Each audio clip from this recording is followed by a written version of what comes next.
Wait for some bodies to hop on here. Well, yeah.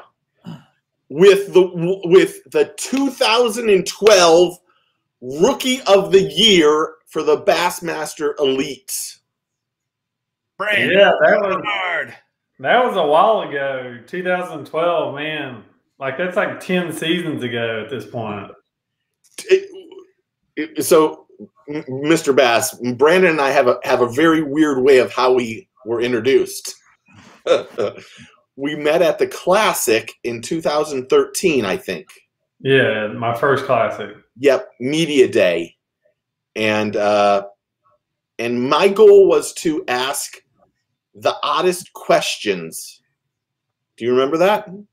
Yeah, they were pretty odd questions.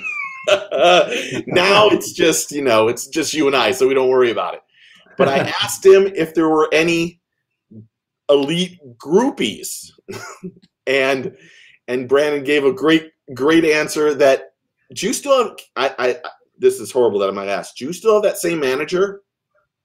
No. Yeah, good. So that manager asked me not to put that on live, or not That's probably a good thing that it didn't go live. But it was a great answer, and it just made at that point when I met him, I was like, oh, this is a good dude. This is a good dude. So from there, he's been at the house a few times. Yeah. Have you been to the new house? I don't think I have, because y'all were like getting your house ready to sell the last time I stayed there. Yeah. But I don't know. Maybe I did just swing by and see the new house. I can't remember this point. Nope. I mean, you're coming down for the elites they'll be here for St. John's, and then Lake County. You and Kelly should stay at the house. We're only 20 minutes away from the ramp. Yeah, I need to run that by her. I don't know how many many events she's going to be coming to with the new baby, but I guess we'll just kind of cross that bridge when we come to it, And I should have started this off by saying congratulations. I've been unbelievably excited for you and Kelly about having the little boy, and our family is saying prayers and everything for you guys because you're like family to us. So I'm so excited for you. I really appreciate all the prayers, and we had an ultrasound the other day, and the baby's doing good, growing really good. So we're ready for him to be here. That's for sure. How much longer till he is here?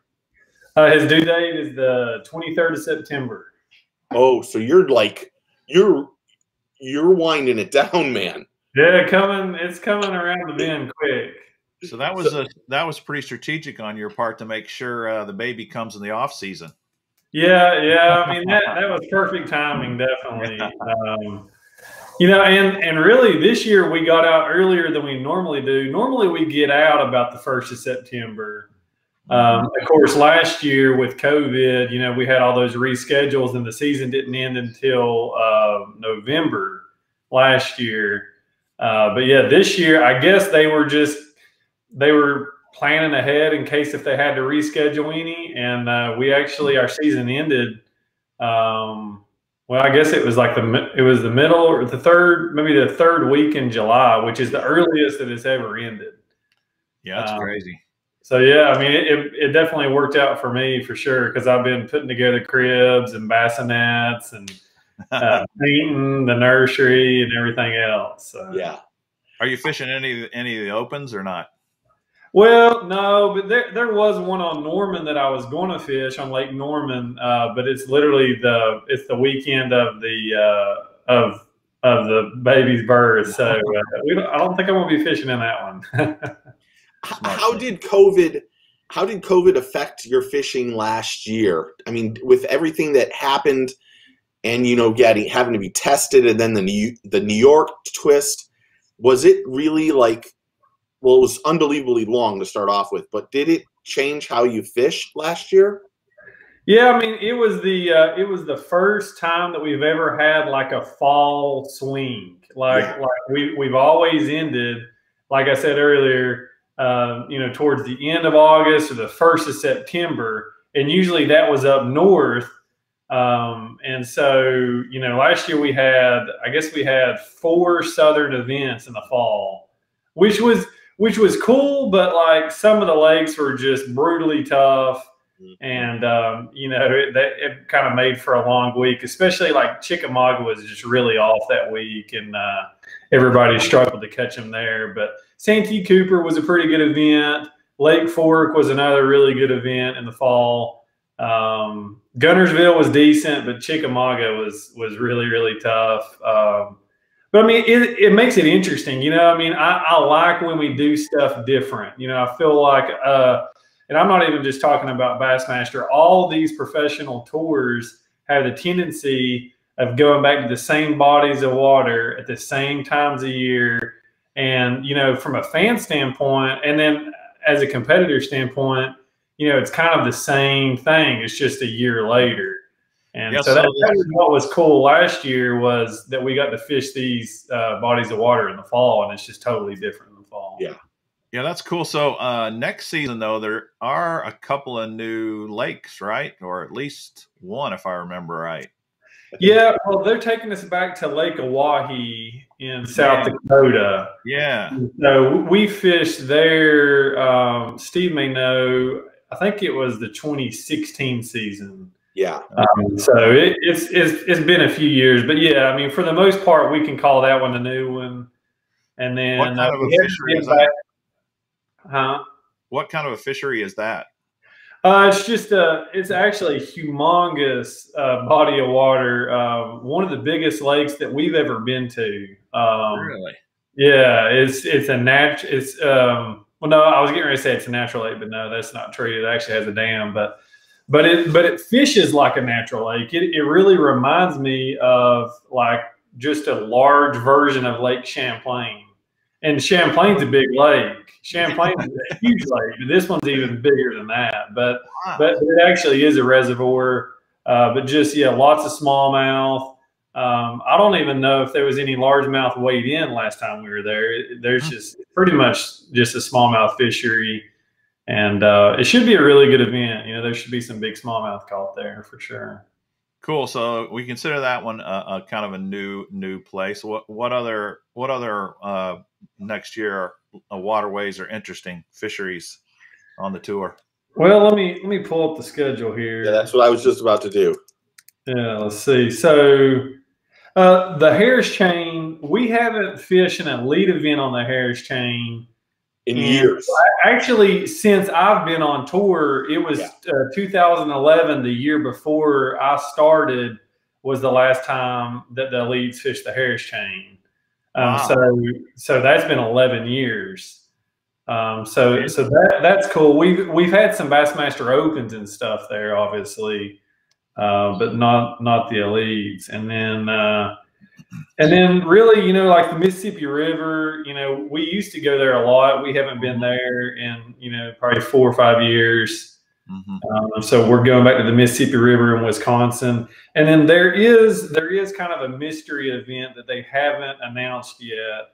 It's going to be June the 2nd through the 5th, and they haven't announced it. So I got my fingers crossed. I really want that to be a new venue for us.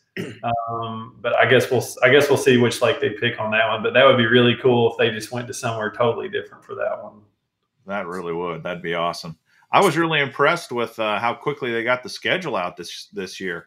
It's a first. Bam! It surprised me. Too. I was like, I mean, I don't know if any of the other guys knew, but I definitely didn't know. And I checked my email, and like there it was, and I was like, wow, I was just thinking that they would announce it like in September or October, like they normally do. Me too. I think it's great. I think it helps knowing ahead of time where you're going too. Yeah. Oh, yeah. I mean, it really helps me, you know, find lodging and, you know, really just start planning, you know, like, I mean, heck, even last night I was watching rerun videos of the St. Johns River and, you know, just like getting on my maps and stuff. It's like you can just kind of, you know, get your wheels, you know, turning and just kind of start everything a little bit early, you know, as far as the planning goes. The St. Johns River is one of those tough ones because you guys have been here like 4 or 5 or 6 years, and the fishery like you and I have talked about this, like 2-3 years ago, the fishery was drastically different than the last 2 years because there's just no grass out there anymore. Mm-hmm. How hard does that and you caught a giant a couple years ago that we took a bunch of photos of. You know, I was up on the top, and we did really good. But last year it fished really tough, didn't it? Yeah. Well, so last year wasn't as tough as the previous year. 2 years ago. Oh, I mean, I shouldn't say last year. I mean, it was this year, 2021. Yeah. But 2020 was the tough year. You know, we actually had like 2 wind cancellations for high winds or postponements, and then like that south wind like dropped the water level in Lake George and all those. You know, and even further south from Lake George, like in the Astor area, it dropped the water level like a foot or so, or maybe even more than that. It might have been like 2 feet, and it just threw everybody a curveball. So that year was just absolutely just really tough. This year was still pretty tough, but we did hit it more on an all-out spawn this year. So a lot of guys did really well fishing in the canals, you know, sight fishing and, you know, just kind of fishing through bedding areas. I had a tough event. I didn't do very well. I think I finished in the 70s. But yeah, I really wish that grass would come back because, I mean, that year when Rick Clun won, I mean, he was only a couple of pounds away from 100 pounds. I know. I mean, it was just unbelievable that year. Would you prefer those harder tournaments over, or would you prefer a harder tournament, or do you like to go to places where they're pre-spawn or post-spawn or just good fisheries? It's kind of weird, like when you look at my like top 10s over the course of 10 years on the Elite Series, it's kind of like a 50-50 split. Like I seen the top 10 on like the all out like Whack Fest, like at Lake Fork. You know, I've had several really high finishes there. We went to Falcon one year, and you know I got a top 10 there.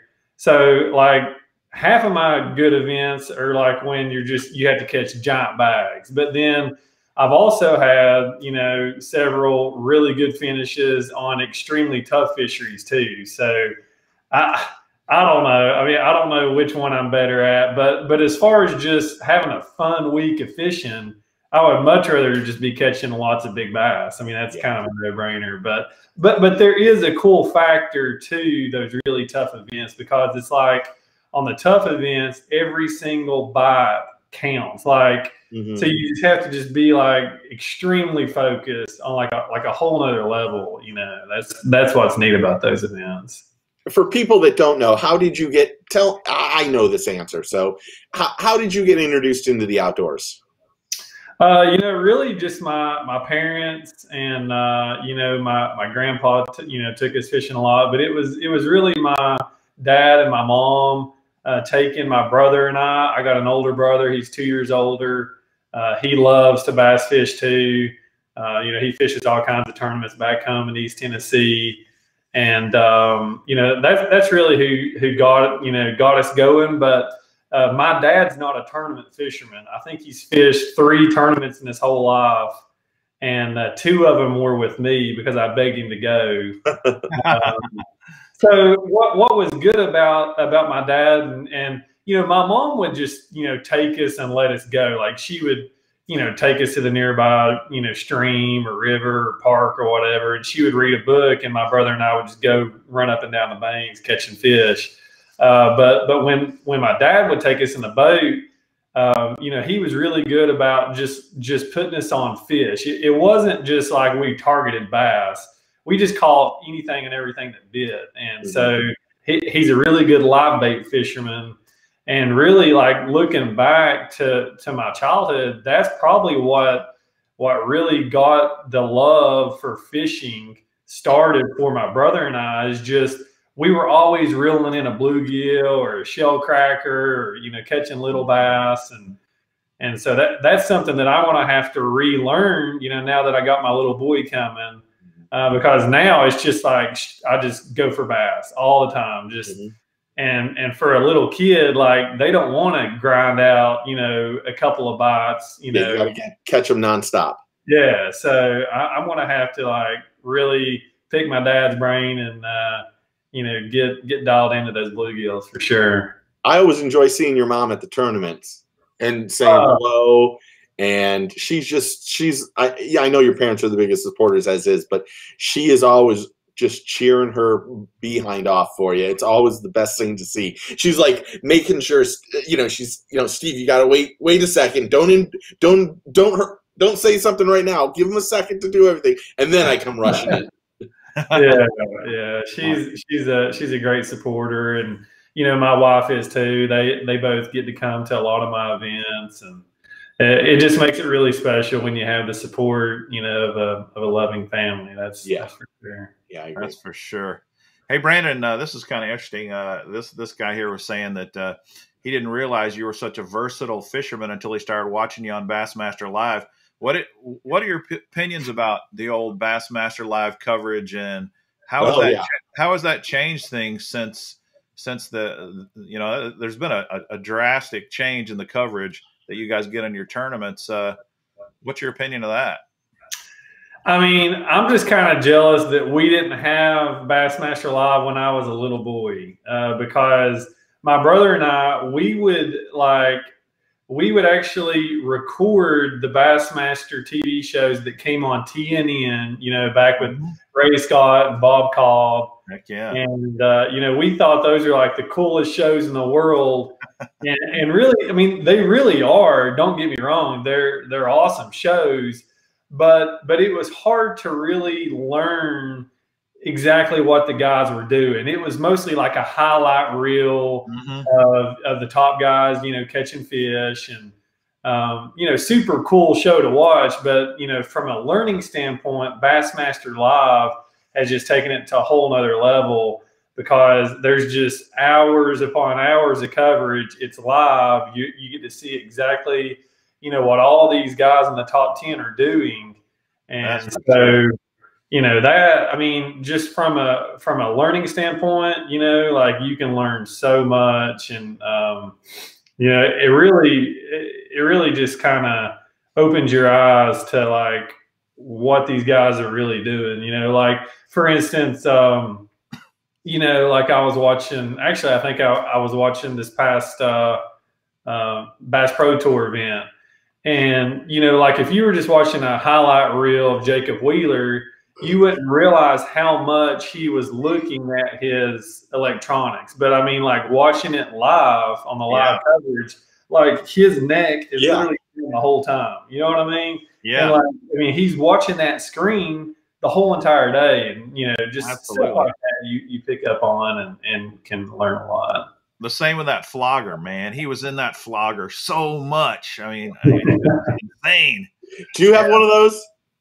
Yeah, I do have one, and I've tried it a few times, and I'm not too big of a fan of it.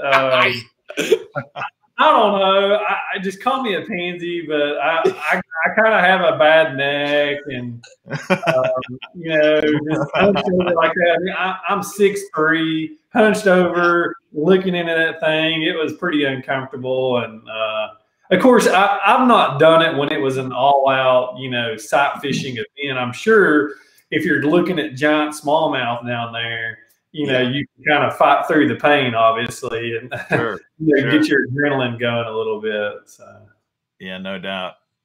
So, what's your favorite way to bass fish? I mean, my favorite is throwing a top water bait. I mean, you know, of course, that's most guys' favorite just because it's so visual and just exciting. But you know, if I can put a Yozuri top water bait in my hand, like that's a dream day for me. I would say second would still be top water. Probably be throwing a frog, top water frog. So you know, those are my favorites. But as far as like in a tournament situation, I really like to find fish offshore, and I love to catch them deep cranking. And you know, I've had several really good events that way. And I mean, even mid depth cranking too. You you know, just kind of like what I was doing at Lake Fork this past year. You know, I feel like when you're fishing offshore, that's when you can win. Now, obviously, I'm still hunting for my first win. You know, I've had some close calls, some really close ones. But you know, I would say in a tournament situation, I definitely like looking for those needle in the haystack areas where you can, you know, find a spot that nobody else found, and you know, get them fired up on a crankbait. Yo-Zuri makes some pretty good deep diving crankbaits, don't they? Yeah, and we actually just came out with one that's going to be really good when they're super deep. You know, like it's going to, in my mind, it's going to take the place of like a 10XD. It's it's the hardcore crank. It's the hardcore bullet crank 7+. Oh, and it'll go, you know, upper 20s. It'll go, you know, 25 to 28 feet. And it casts like a bullet. That's why we named it the bullet crank. And it's going to be a fish catcher when they get deep. Now, obviously, they don't get that deep on every lake, but you know, like Douglas Lake in East Tennessee, you know, I've caught them really deep on Lake Fork. I've caught them really deep cranking there. You know, so there's certain bodies of water where that crankbait's going to really shine. But yeah, we have lots of other really good, you know, medium running crankbaits and stuff too. Okay, I got to ask this because we talked about electronics just a few seconds ago. How has these new electronics and this forward-facing sonar, how has that changed the game for you? And do you like it? I think it kind of takes away from some of the fun of fishing, kind of. What I just want to know, you and I have talked about this before, but I want to hear the answer. Yeah, I mean, you know, I have to adopt, you know, this whole new way of fishing. Obviously, I'm not going to shun it, because if I shun it, I'm going to, you know, get my butt kicked on tour. Yeah. But I do wish that the leagues would limit the number of screens, you know, whether that's 4 12-inch screens, or, you know, whatever the case may be, 3 12-inch screens. Like I do feel like it's getting out of hand, and you know, with like six graphs on a boat, and then, you know, I saw Brian New, he has, you know, I have 6 on my boat. Brian New has 6 and an iPad. So that's essentially 7. You know what I mean? And it's just getting out of hand. Wow. And I wish we could kind of control it just a little bit. That being said, the forward shooting sonar has really opened our eyes to, you know, fish that we didn't even know was catchable. You know, like all these suspended bass, now you can target them. Before, there was no way of targeting them. And so, you know, we've seen it in several events. Obviously up north, it's a complete game changer up north for smallmouth. But you know, thinking back to Lake Fork last year, in the fall of the year, you know, Patrick Walters got out there in the middle of the lake and was catching those suspended bass and caught over 100 pounds, you know, in the fall of the year. So, I mean, from that standpoint, you know, we definitely need that in the sport, but I would like to see them control it a little bit, because me personally, I don't want to have 6 graphs on my boat, but I feel like I have to have 6 graphs on my boat to compete with everybody else that has 6. You know what I mean? And it's expensive. Yeah, especially, you know, I was sponsored by Lowrance for my whole career until this year. And so, you know, I went rogue, and you know, I've got all the brands now. Yeah. You know, didn't burn any bridges or anything. I mean, I'm still really good friends with Cheryl at Lowrance, and you know, they're awesome people to work with. But I wanted to have, you know, the 360, and I wanted to have the live scope, and so I just had all 3 brands. But what do you? Yeah, I mean, trust me, I had to pay for all those graphs, and I was just like, I mean, I'm to the point to where I just want to take all these off of this boat and just put them on next year's boat. That's what you should do. Again. Heck yeah. Like Well, it was painful. Which one do you think, since you're not beholden to anybody at the moment, which one do you prefer? Which one do you think is the most effective? Because Lowrance. I've heard so many. I'll say it for you. That's a good answer. Well, that's a good answer. So here's my deal. For my style of fishing, I really get confidence when I know exactly what I'm casting at. And so, you know, I grew up as shallow fishermen. You know, we didn't have any drafts on my boat. You know, we had a little like 16-foot aluminum boat, and that's how my brother and I learned how to fish for years. Mm-hmm. And so I'm a very target-oriented fisherman, and so that's what's kind of tough when you get offshore. I love fishing offshore, but there's a lot of times where you side scan around during practice for days. And you mark, you know, different things, mm-hmm.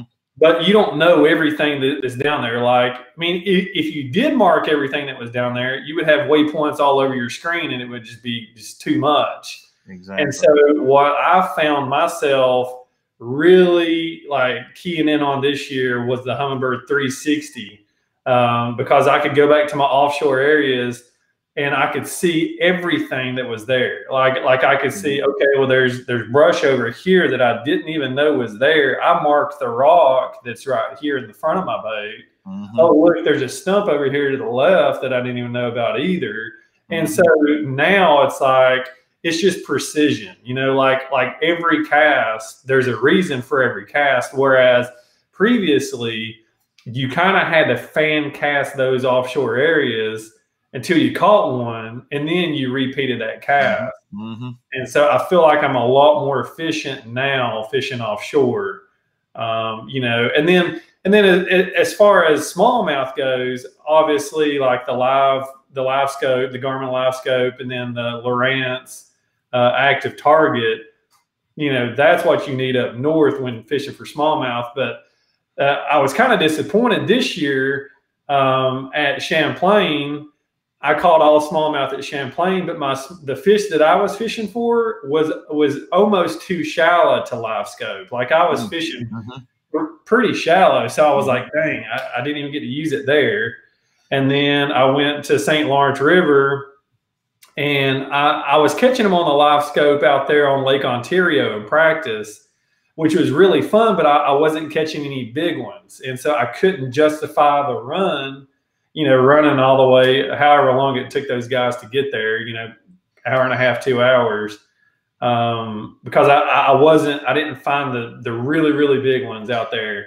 And so at the St. Lawrence, I actually resorted to fishing for largemouth with a frog and had an absolute blast.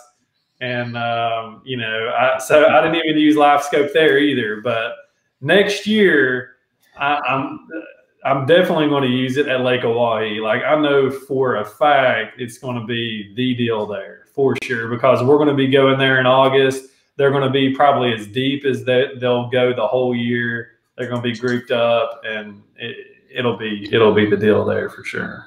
Okay, selfish question here. Speaking of the St. Lawrence, I'm fishing in the St. Lawrence tournament a couple of weeks ago. In a couple of weeks from now, I'm one of the co-anglers there, and I think it's going to be deep in the middle of the, you know, either out on the lake or in the middle of the river. What do you think I should be doing? Drop shot and Ned rigging there? Yeah, I mean, you know, is that event in August or September? It's in August. It's the 28th, 21st. It's like the 25th, 26th, 27th of August. Yeah, that's going to be when they're going to be pretty much at their deepest. We fished there in early July, middle of July, the 1st of August, all the way to the end of August. And that the 1 year we were there at the end of August, it was unbelievable, you know, deep. I mean, like a lot of guys were catching them 40 and 50 foot deep, you know, just giants. And I think Matt Lee weighed in like 27 pounds on the first day. I mean, it was just incredible. Jeez. And Josh Bertrand wound up winning that event. I think he had 90, low 90s, and that was just in the river. So if y'all get to go to the lake, which I'm pretty sure y'all will be able to go to the lake. We can go to the lake. Yeah, I mean we're lucky so it's a long run. Yeah, I mean it could easily, that's a 3-day event. I mean it could take 25 pounds a day, out of that lake, just fishing deep, 30 to 50 foot deep. But yeah, I mean obviously drop shot and net. I mean up there it's not so much like a bait thing. I mean obviously drop shot and net and the Nico, they dominate, but it's just finding those groups of fish. Like that's the hard part. Like catching them is the easy part up there. Mm-hmm. If you're around them, you're going to catch them, unless it's like right after they get off of the spawn and they're just kind of in a weird mood. That happens for 2 weeks, like in the middle of July. Right. They get weird for a little bit, but other than that, yeah, if you find them, if you're around them, you're gonna catch them. Yeah, I've only fished up there one other time. It was a couple of years ago when the FLW was doing tournaments, and I was amazed. I was absolutely just amazed at those smallies. Because I fished up at Plattsburgh and I fished at St. Clair and stuff, but golly, man. That just blew my mind, that place. Yeah, they get so fat there. Like you can't even tell. Like, I mean, on Bassmaster Live, you can tell they're fat, but until you're in the boat catching these fish and you see how thick they are, I mean, it's unbelievable. Like they just gorge on those gobies nonstop. It's crazy.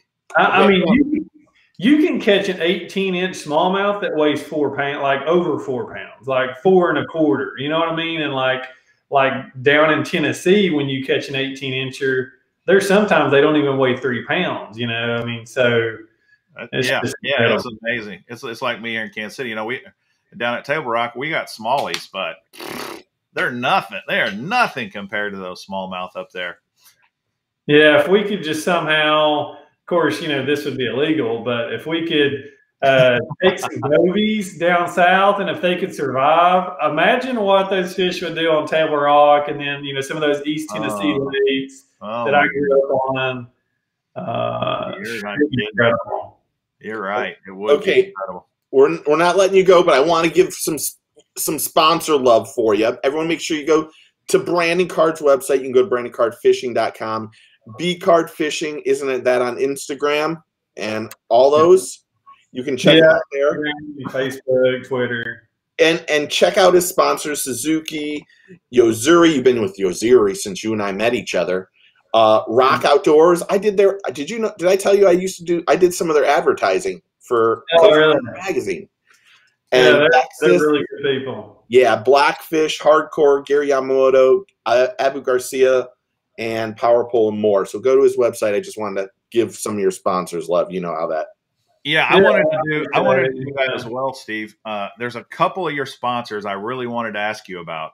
Oh yeah, well, go right ahead. Because this has always intrigued me. The first is Suzuki. The fact that I follow all the pros, and I fished as a co-angler on a lot of these tournaments. I've fished as a marshal.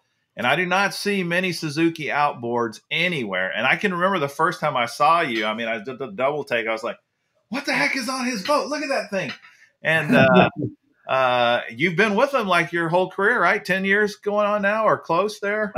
So yeah, I signed on with them right after my rookie year. So I just finished my 9th year with Suzuki. And just an incredible company to work with. They make a phenomenal motor.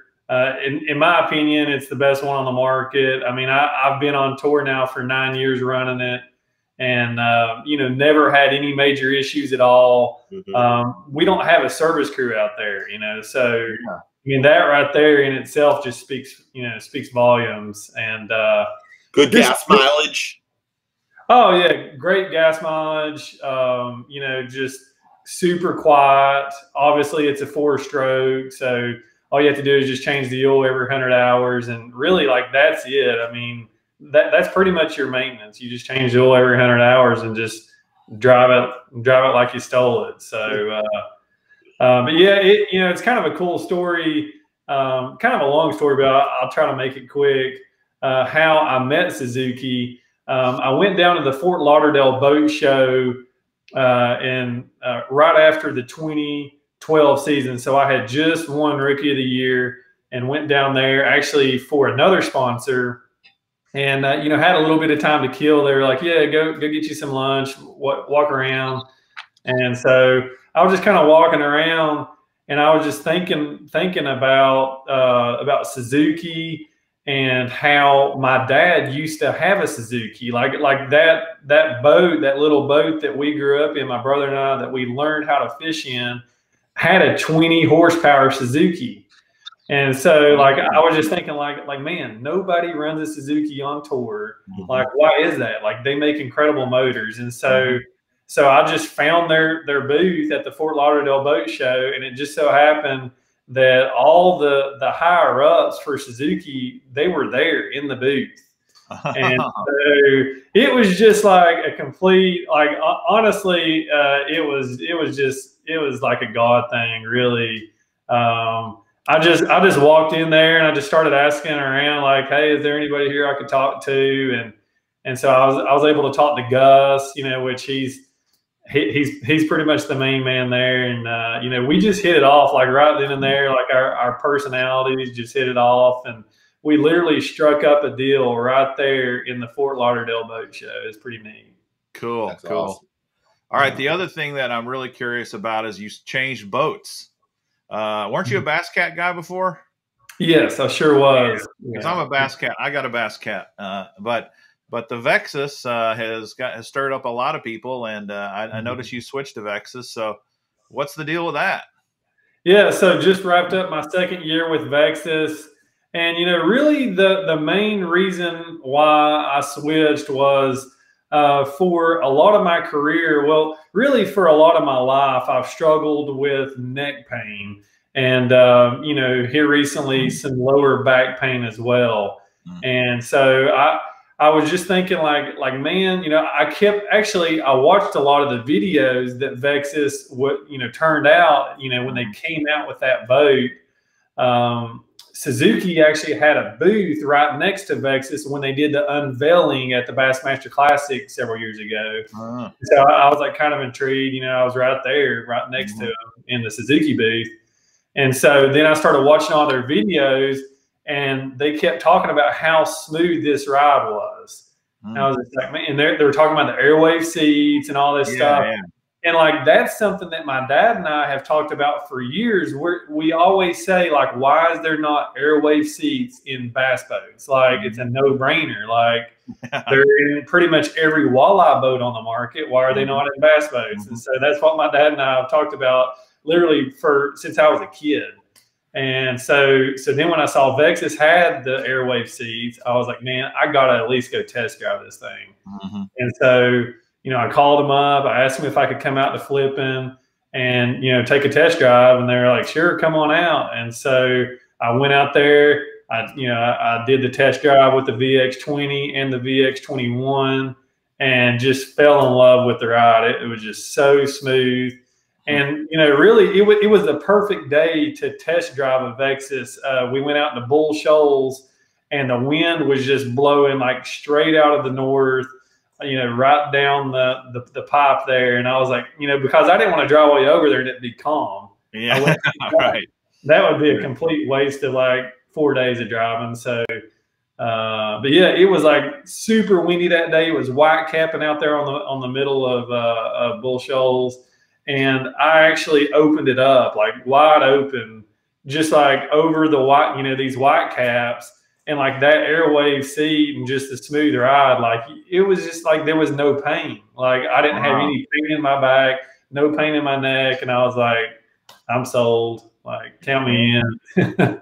Interesting. Okay, one last question about the Vexus. So speed wise, is it more like a Ranger or more like a Bass Cat? Well, I mean, it's more like a Ranger. It's a big boat, like my VX21 is actually 2111. So it's right under 22 feet. Wow, yeah. And you know, I mean, they've built this thing, you know, for that ride. And so I mean, it's not the fastest boat on the lake. I mean, if you want a fast boat, obviously, you know, buy a Bass Cat. You know, if you want the smoothest ride that you could get in a bass boat, you need to buy a Vexus. And then also, what really impressed me about this boat is, I mean, it's a big boat, but it handles like a smaller boat. And that was what really surprised me. Like when you're running like back in these like narrow creeks and you really have to turn it hard, like it never loses bite. Like it just, you know what I mean? Like some boats will kind of slide. Yeah, some boats will slide out or they'll kind of bounce out. It just stays locked up. So it handles like a small boat, but it's, you know, obviously it's a really big boat. So that's kind of a cool feature too. Cool. Okay, I have a few questions. Because we talked about this earlier about, you know, watch Bassmaster Live and fishing and how much there is online now these days or on there. Do you ever go back and watch it and really take notes on possible, like, are you going to go back and watch the Harris Chain from MLF and the other ones or the Opens and stuff like that for next year's tournament? Yeah, I do. I definitely watch them. What's tricky about this stuff though is that, especially like on the St. Johns River, we've been there. I don't know how many years. I don't want to misquote, but I know personally I fished there like 6 events, and it's always either in February or March. And so the tough thing for me is that there's no secrets anymore. Like every spot has been found. Everybody knows where everybody, you know, has caught fish. Hang on a second.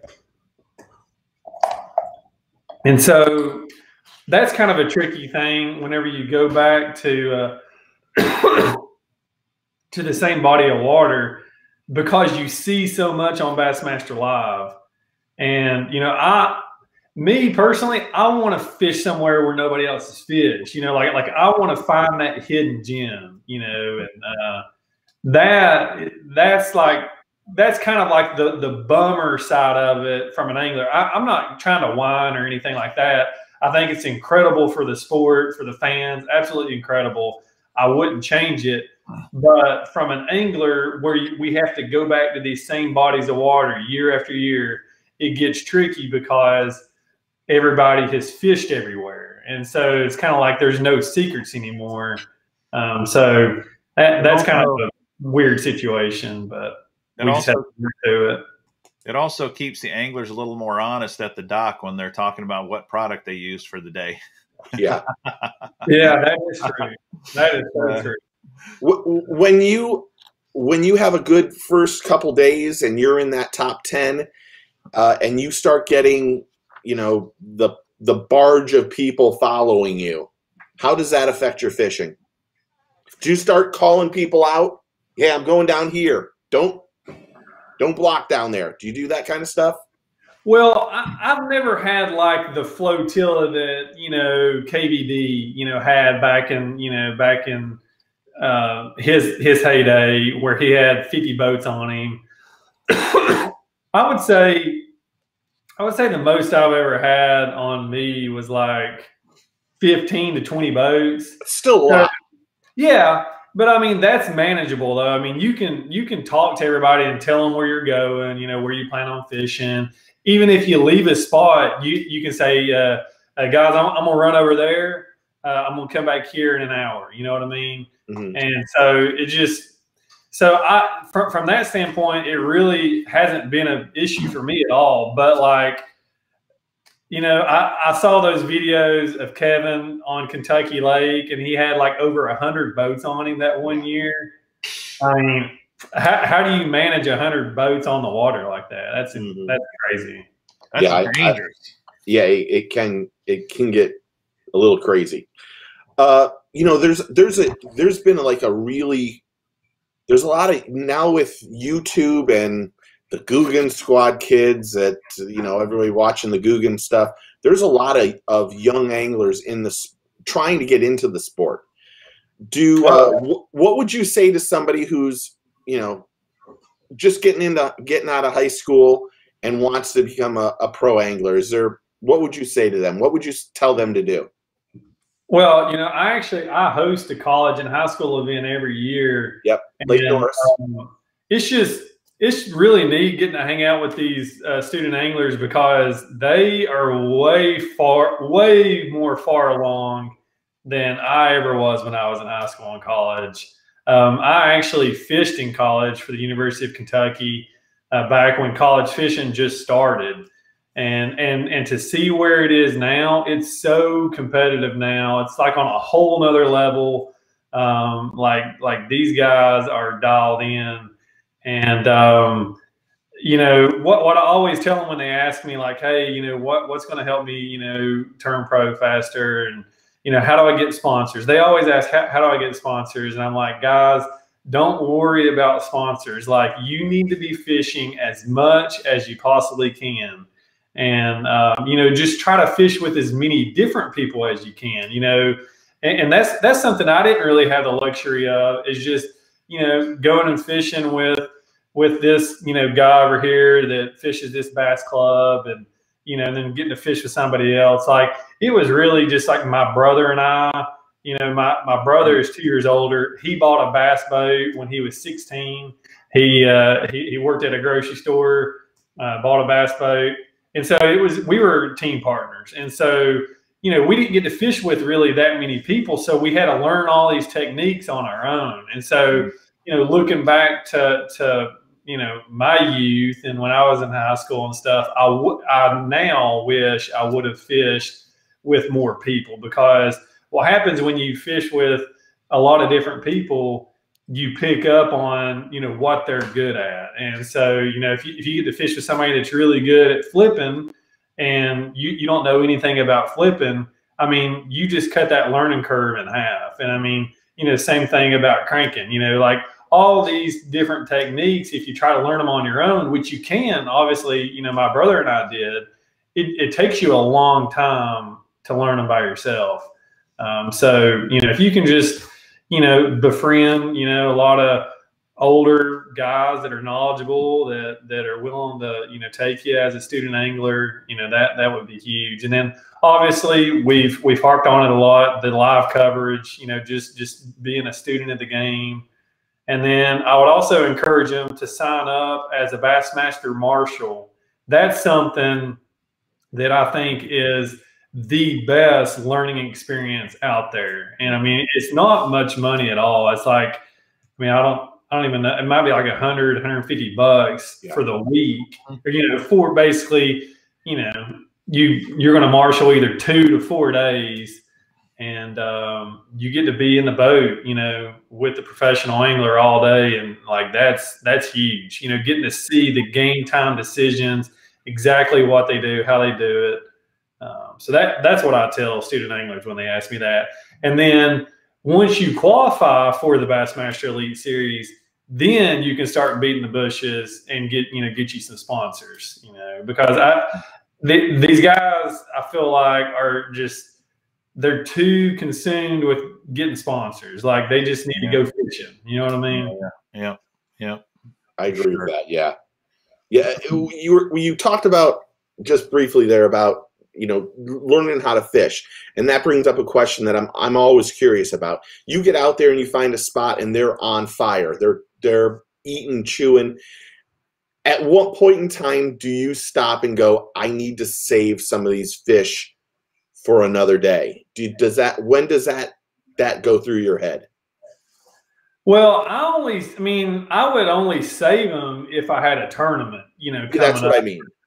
Yeah, like if it's a practice day for a tournament, I mean, I don't catch that many fish at all. Like, I'll try to see the size.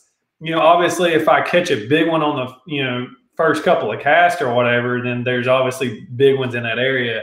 But if I get in an area and I catch a couple of little ones, obviously I'm going to keep fishing through that area until I get a big bite, and then I'll leave. You know, there are a lot of areas that, you know, that are just small fish. So you obviously don't want to, you know, just catch a couple of fish and assume that there's big ones in the area. And then you go back in tournament time and you burn 2 or 3 hours and you've caught, 15-pound-and-a-halfers, like that would be a bad deal. So that's kind of how I approach it. I just fish through areas until I catch a big fish.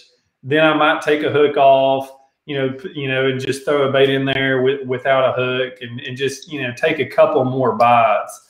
But very seldom do I just, catch a bunch of fish in practice. But what about during tournament time? What have you ever been to a spot where you know they're there, you've got your 5 limit, and you've got a good bag? You know how like I fish. You don't leave fish to catch more fish. That's me as a regular angler. That's how I view things. As a tournament angler, though, you got to go, okay, do I need to save some of these for the next day because I've got 5 in the live well that are already good? Does that ever go through the brain? Yeah, that's the best case scenario. You want those situations to play out in every tournament, but yeah.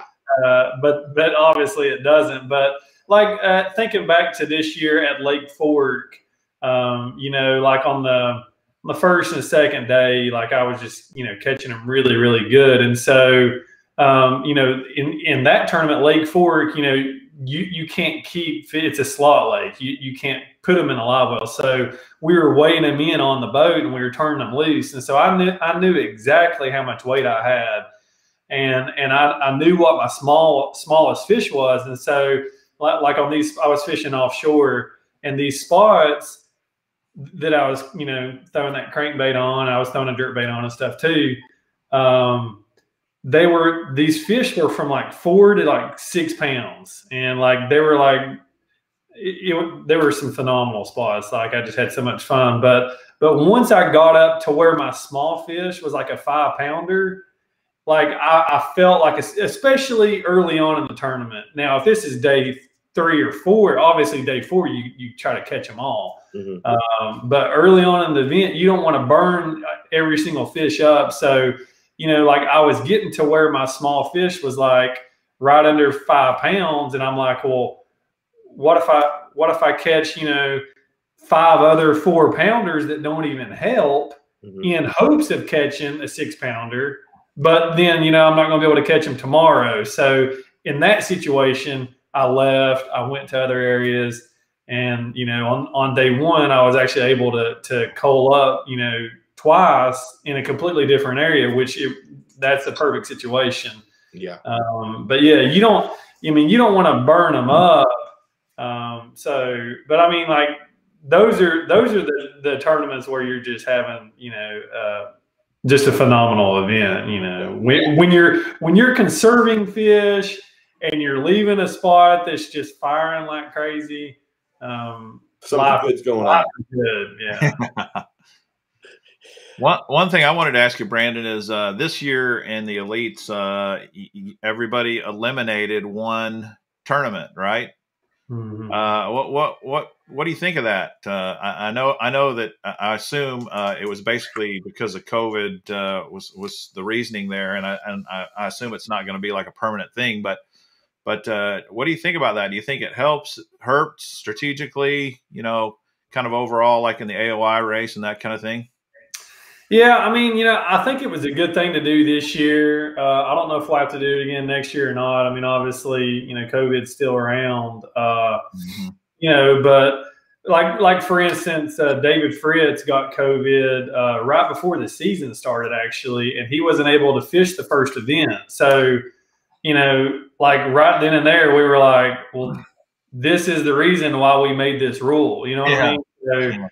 So like that was proof, like, okay, well, this is good that we put this in place, type deal. But the rule was actually it read if no one gets COVID, then we don't drop anything.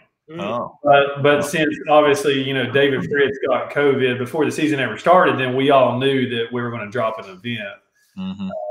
But that may be how they do next year too.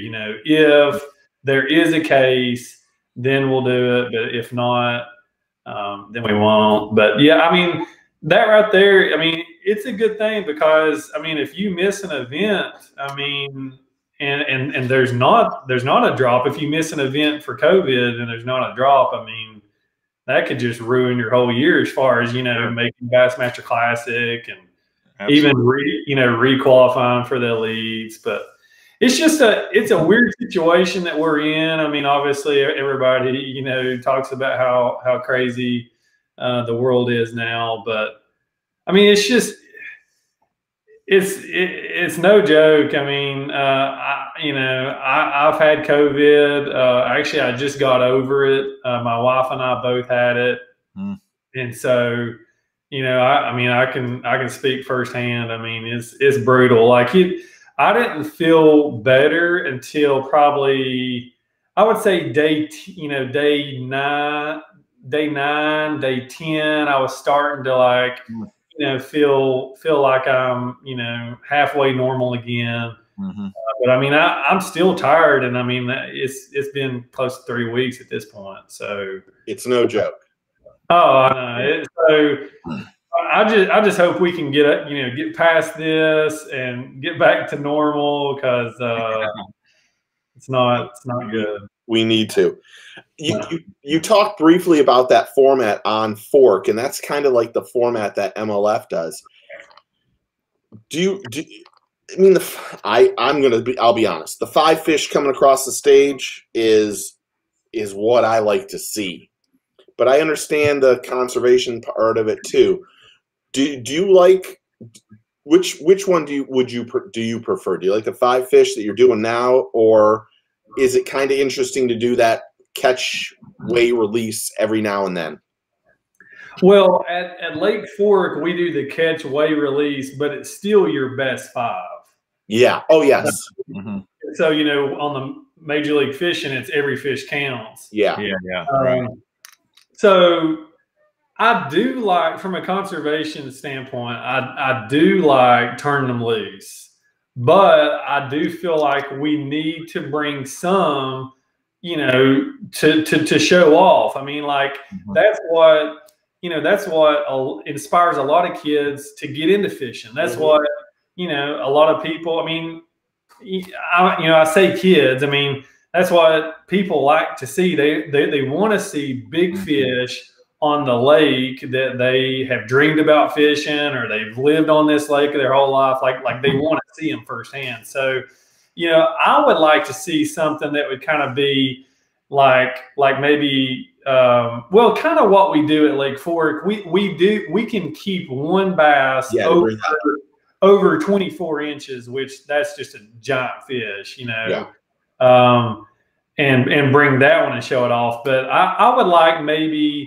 where we could weigh him in the boat, but maybe we could bring our 2 biggest bass, you know, put those in the live well, show them off at, you know, on the stage, got 2 big fish to hold up. And then, you know, basically you're eliminating 3 fish from your live well every day. And so I think that would be cool because really and truthfully, we're only holding up 2 bass anyways. I mean, so I think that would be a cool format because it really is nice being able to turn them loose, you know, weigh them and turn them loose and stuff like that. But it's kind of funny you mentioned that because after this year's Classic, I somehow through my YouTube, you know, they listen to you, they know exactly what you're watching. And all my suggestions on YouTube were old Bassmaster Classics. So I started watching them over again. And old Ray Scott was a master at this. At weigh-in, they would drive their boat in, and then as they were taking their fish out of the live well one at a time, he would get the crowd into it. You know, he'd say, all right, now pull that one out and show it to everybody. And they'd hold it up. The crowd would go wild. And then there'd be guys that were kind of sandbagging. They might pretend like they're going to bring one sandbagging, and there's nothing there or whatever. And I was like, man, those were entertaining weigh-ins, man. He was really good at that. And it's that whole weigh-in process is still pretty darn exciting even today. Oh, it definitely is. You know, and I don't know if you guys knew this or not, but at the Bassmaster Classic, the first 2 days of the event, we actually weighed our 5 fish there at the at our takeoff location. And so, like, instead of hauling 5 fish down, you know, to Fort Worth and then them taking them back, we weighed in our 5 there at the takeoff, right there at the lake, and we took our 2 biggest with us. Okay. And so that's kind of similar to what I'm talking about, but you know, we weren't weighing them in at the boat. But yeah, I mean, I think, you know, I think we'll probably see, you know, something happen in the future, but I mean, bringing fish up on the stage for the fans. I mean, I don't think that's ever going to go away. Yeah. You know, that's just that's what people, you know, people love to see. Obviously, yeah.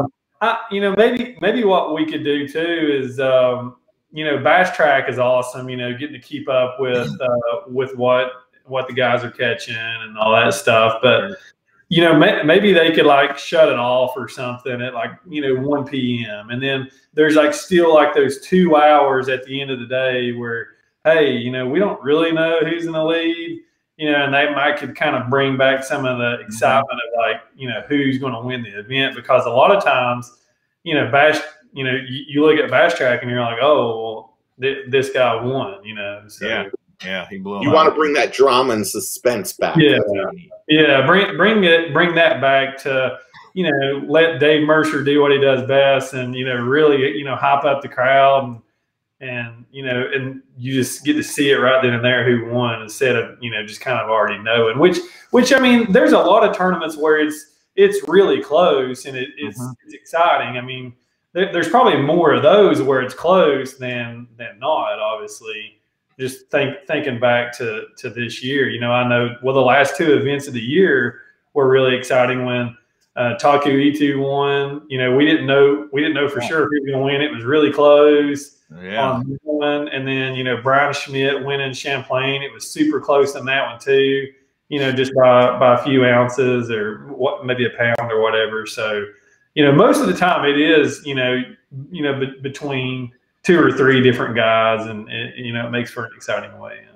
I'd just like to mention your Mr. Bass's YouTube channel, YouTube stuff shows old Bassmasters. Mine shows Queer Eye for the Straight Guy. I don't get it. Yeah, what's going on with that? Yeah, I want to be turning into Mr. Bass.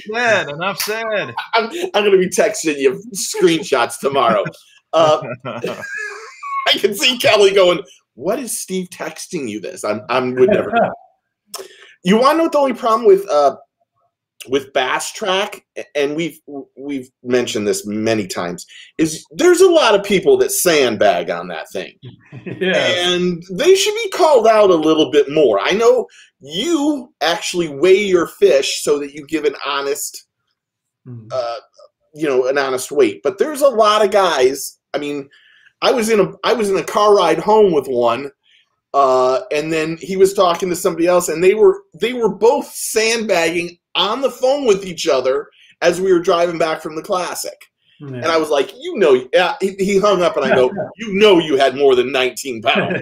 Yeah. You know this, right? And he's like, well, it's Edwin, so don't worry about it. And I'm like, well, Edwin's sandbagging you too. So what do you say about I mean, I guess sandbagging's part of the whole thing, but doesn't that kind of hurt everybody? Yeah, I mean, you know, there's been a few times where I haven't weighed him, and I've been, you know, pretty far off and stuff. So I mean, I can't. I mean, I'm not calling out anybody. I mean, I've been off before, but obviously, you know, now that I'm weighing my fish a lot more, you know, I'm pretty accurate with Bass Track. But I would like to see everybody be accurate, and so, you know, maybe they could just ask us to just weigh our fish. You know what I mean? Like, just weigh our fish, you know, briefly. I mean, it don't have to be anything official. You know, just throw it on a digital scale, just so our estimates will be, you know, within a pound. Yeah. I mean, if it's within a pound, like that's understandable. But when somebody has 17 pounds on Bass Track and they weigh in 23, like, okay, come on, you can't be that far off. Yeah, you've weighed enough, you've held enough fish in your hands to know that isn't a, you know, a 1.5 pounder, it's a 4, and you're like, oh, this is. I mean, I've been on the Marshall, and the guy go, that's a 2 pounder. I went, I'm putting it in as 3.5. And then going, no, don't do that. And then, you know, sometimes what'll happen too is somebody will catch a big one at the end of the day, and they'll like run back in, and that fish will just never get added. So, I mean, there is a little bit of that too. Yeah. So, if your favorite angler, you know, has a big discrepancy on Bass Track, there may have been one or two last minute fish catches on there. Or maybe he was just completely sandbagging the whole day. Who knows? Yeah. We've had a discussion about this, and it was with Ken Duke, you know, cousin Ken, you know, cousin Kenny. Kenny boy. Yeah.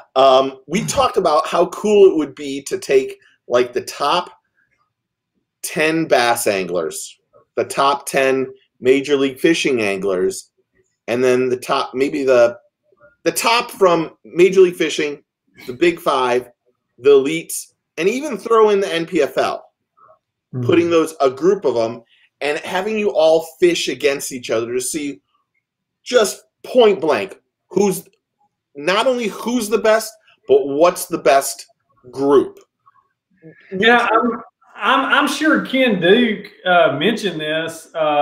They used to do that at the Toyota Texas Bass Classic every year. Every year in Texas, they had it. They would hold it on different bodies of water.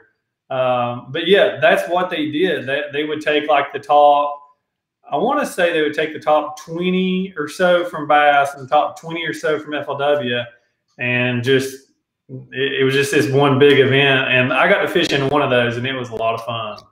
But do you think there's an opportunity to do that again? Because there's a lot of, I don't think in your side, because I know you, there's a lot of guys from elites that aren't happy with the MLF guys still, a lot of MLF guys that are not happy with the elite guys. I'm not putting you in that because I know I saw you with Jonathan. You guys were buddying it up at ICAST, and you were friendly with everybody like normal.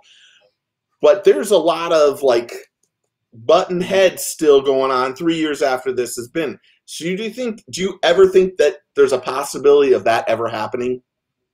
I do. Yeah. I mean, I think a lot of the dust has settled, and you know, I mean, you can see it at ICAST. I mean, for the most part, we were all hanging out, just having a good time, just like old times. You know, obviously we didn't have ICAST last year, so you know it was kind of like a reunion, really, for a lot of us. You know, just getting to hang out with each other again.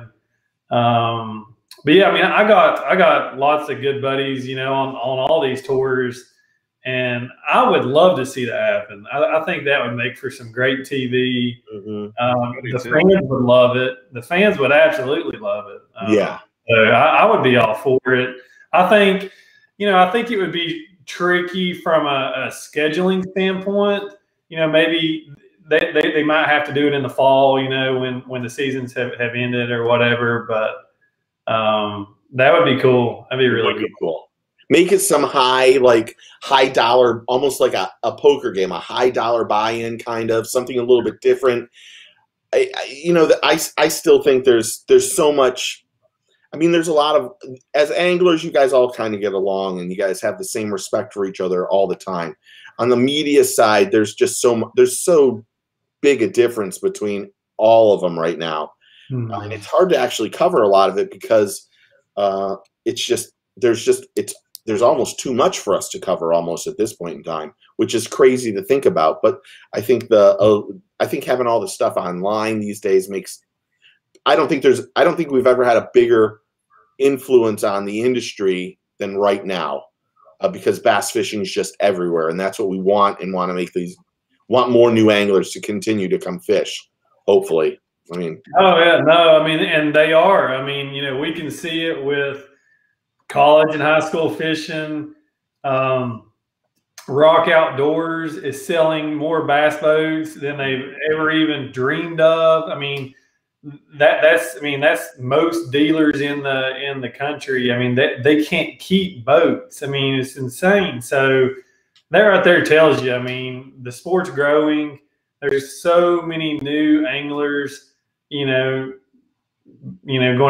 be working their way up through the ranks. And I mean, whether they fish tournaments or whether they go fun fishing, and I mean, it's just neat to have, all these new anglers, coming on board, and just this whole sport and everything. It just keeps getting bigger and bigger. Yeah, I agree completely.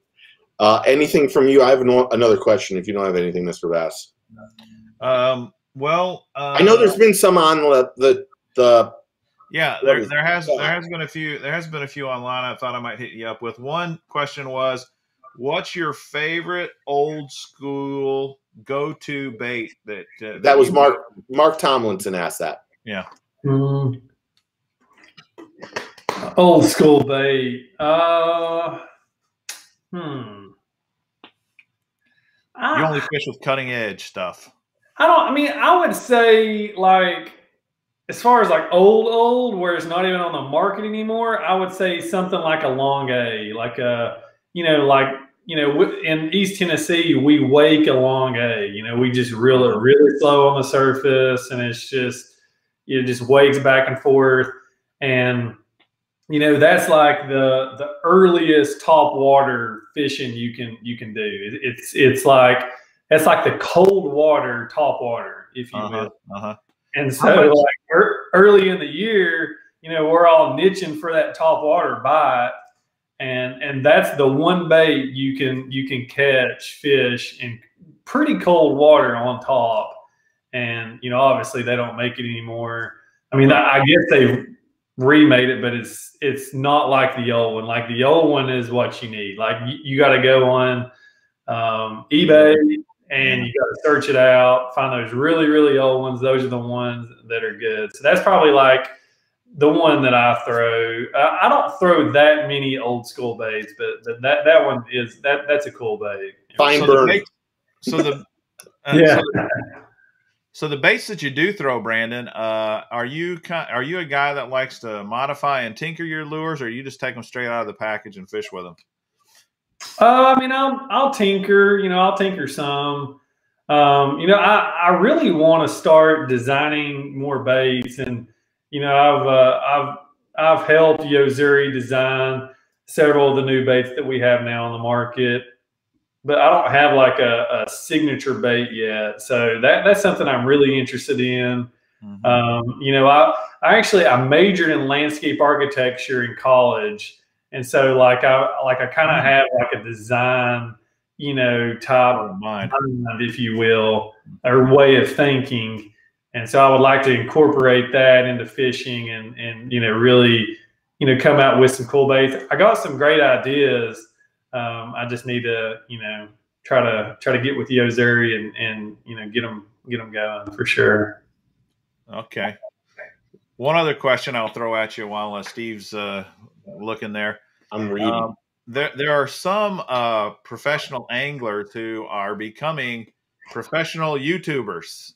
I mean, they're really turning into these social media guys. I was just kind of wondering what your opinion is about that. What's your strategy? Are you one of these guys that is going to have a real focus on that kind of stuff, or are you more focusing just on fishing? Well, I mean, most of us are very active on social media. I mean, I don't know many anglers at all that aren't active on social media: Instagram, Facebook, Twitter. Yeah. So from that standpoint, I try to stay as active as I can. Now, obviously, I take breaks. Sure. Just mental breaks away from social media is definitely good for anybody. From time to time. But as far as YouTube, that is something that I would like to do, but it's just something that would be very hard to do for me with my wife traveling to a lot of these events. And, like that's just something that I just haven't been able to figure out, because really what you need is like a full-time videographer, kind of how Scott Martin has. Yeah.